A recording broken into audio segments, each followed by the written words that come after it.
السلام علیکم ورحمۃ اللہ وبرکاتہ۔ بہت ہی پیارے مسلمان بھائیوں اور بہنوں، میں غلام مصطفیٰ اپنے چینل پیام اسلام سے آپ سے مخاطب ہوں۔ درس قرآن کے سلسلہ میں آج کا ہمارا سبق سورۃ المائدہ آیت نمبر 93 ہے۔ اس سبق کو ہم نے 2 حصوں میں تقسیم کیا ہے کہ تھوڑی سی وضاحت کی ضرورت تھی۔ تو آئیے ہم اپنے سبق کی طرف۔ اعوذ باللہ من الشیطان الرجیم، بسم اللہ الرحمن الرحیم۔ لیس علی الذین آمنوا وعملوا الصالحات جناح فیما طعموا اذا متقوا وآمنوا وعملوا الصالحات ثم اتقوا وآمنوا ثم اتقوا واحسنوا واللہ یحب المحسنین۔ اس آیت کا پس منظر جو ہے وہ اس طرح ہے کہ جب شراب کے بارے میں اتنا سخت انداز آیا کہ شراب، جوا وغیرہ یہ گندے کام ہیں، ان کو چھوڑ دو، ان سے باز آ جاؤ، تو بہت سے مسلمانوں میں یہ تشویش انہیں لاحق ہوئی کہ جو اتنے عرصے سے ہم شراب پیتے آ رہے ہیں اور اس کے اثرات ہمارے وجود میں ہڈیوں میں رچ بس گئے ہیں، تو ہم کیسے پاک ہوں گے؟ اللہ کا جو حکم آ گیا ہے، سخت حکم آ گیا ہے، تو اب یہ گندگی ہمارے جسم سے کیسے دور ہوگی؟ تو اس کی تشویش بجا طور پر بنتی تھی۔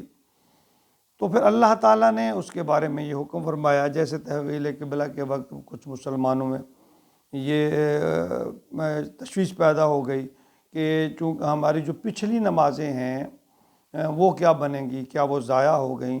تو اللہ تعالیٰ نے فرمایا وما کان اللہ لیضیع ایمانکم، کہ اللہ تعالیٰ تمہارے ایمان کو ضائع کرنے والے نہیں ہیں۔ تو یہاں بھی یہ فرمایا لیسا علی الذین آمنوا، ان لوگوں پر جو ایمان لائے، وعملوا الصالحات، اور جنہوں نے نیک عمل کیے، فیما طعموا، اس میں جو وہ کھا پی چکے ہیں، یعنی اللہ فرما رہے ہیں کوئی گناہ نہیں، جناحن نہیں گناہ ان پہ، فیما اس میں طعموا، جو انہوں نے پی لی، جو انہیں کھا پی لی، جو انہیں پہلے غلطی کر لی، جو انہوں نے پہلے گناہ کر لیا، اللہ نے فرمایا کہ اس پر ان کی گرفت نہیں ہے۔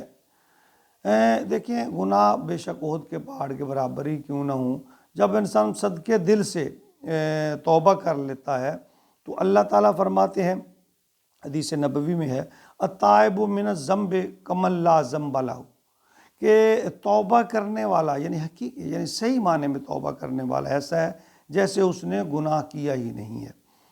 تو ہمیں یعنی جو گناہ ہے وہ نکل جاتا ہے، دھل جاتا ہے، نامہ اعمال سے اللہ تعالیٰ اس کو نکال دیتے ہیں۔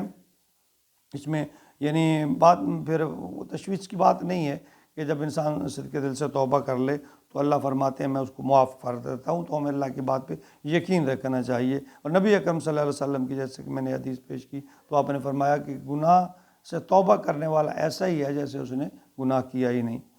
اذا متقوا وآمنوا، جب تک وہ تقوی کی روش اختیار، یعنی یہ بات آگے پھر اللہ نے قید لگا دی کہ جو انہوں نے کر لیا وہ تو میں نے معاف کر دیا۔ اب آگے فرمایا اذا متقوا وآمنوا، اب وہ اگر تقوی کی روش جو ہے اس کو اختیار کیے رکھتے ہیں، وآمنوا وعملوا الصالحات، اور ایمان بھی لاتے ہیں، نیک عمل بھی کرتے ہیں، یعنی وہ نیکی پر اب جڑ جاتے ہیں۔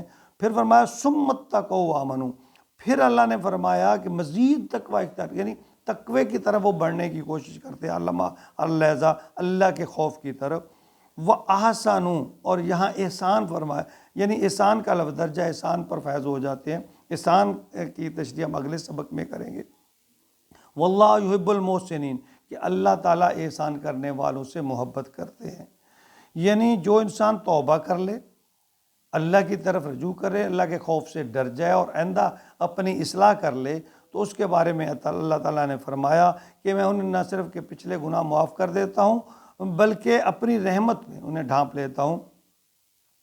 سورۃ الحجرات آیت نمبر 7 میں اللہ تعالیٰ فرما رہے ہیں وَلَكِنَّ اللَّهَ حَبَّبَ إِلَيْكُمُ الْإِيمَانَ وَزَيَّنَهُ فِي قُلُوبِكُمْ، یعنی جو اللہ تعالیٰ ان کے جو اعمال ہیں نا، ان کی جو کیفیت ہے، اس میں نئی اللہ تعالیٰ جہت پیدا کر دیتے ہیں۔ جو لوگ اللہ کی طرف آتے ہیں، اللہ کا رنگ صبغۃ اللہ کے رنگ میں اپنے آپ کو ڈھال لیتے ہیں، تو اللہ فرماتے ہیں وَمَنْ أَحْسَنُ مِنَ اللَّهِ صِبْغًا، کہ اللہ کے رنگ سے بہتر کس کا رنگ؟ رنگ سے ڈھلنے کا مطلب اللہ کے حکم میں، اللہ کی تابع فرمانداری میں آ جاتے ہیں، تقوی اختیار کر لیتے ہیں۔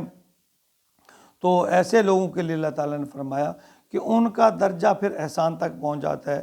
تو حدیث صحیح بخاری میں ہے أَن تَعْبُدَ اللَّهَ كَأَنَّكَ تَرَاهُ فَإِن لَّمْ تَكُن تَرَاهُ فَإِنَّهُ يَرَاكَ، کہ اللہ تعالیٰ کی عبادت اس طرح کرو کہ گویا اسے دیکھ رہے ہو، یعنی اگر تو اسے نہیں دیکھ رہا تو وہ تو تمہیں دیکھ رہا ہے نا۔ تو یہ کیفیت اللہ تعالیٰ نے بتا دی کہ تو اپنے اندر یہ کیفیت پیدا کرنے کی کوشش کرو کہ جب دیکھیں، جب انسان کوئی بھی ہے، جب کوئی غلام اپنے آقا کے سامنے ہوتا ہے یا اسے یہ احساس ہوتا ہے کہ آقا مجھے دیکھ رہا ہے، تو پھر غلطی کی طرف وہ نہیں جاتا، بلکہ کام کو آسان طریقے سے نبھانے کی کوشش کرتا ہے۔ تو اللہ فرما رہے ہیں انسان کو بھی یہ چاہیے، وہ اپنے دل میں یہ خیال پیدا کر رہے جب بھی وہ عبادت کرے، کوئی کام کرے، اللہ 24 گھنٹے مسلمان کا تو شیو ہے کہ وہ یہ دل میں بات رکھے، اس کے ذہن میں یہ بات ہونی چاہیے کہ اللہ مجھے دیکھ رہا ہے۔ اور جب یہ بات ہوگی کہ اللہ مجھے دیکھ رہا ہے، تو انسان عبادت بھی خشوع و خضوع سے کرے گا، تندئی سے کرے گا۔ تو اللہ تعالیٰ ہمارے اندر یہ چیز پیدا کر دے۔ جب انسان کے اندر یہ پیدا ہو جائے تو اسے تقویٰ کہتے ہیں، اسے خشیت کہتے ہیں، کہ انسان کے دل میں جب اللہ کا خوف، اللہ کی محبت، اللہ کا ڈر اور اطاعت کا ایک جذبہ پیدا ہو جائے تو پھر عبادت میں لطف بھی آتا ہے۔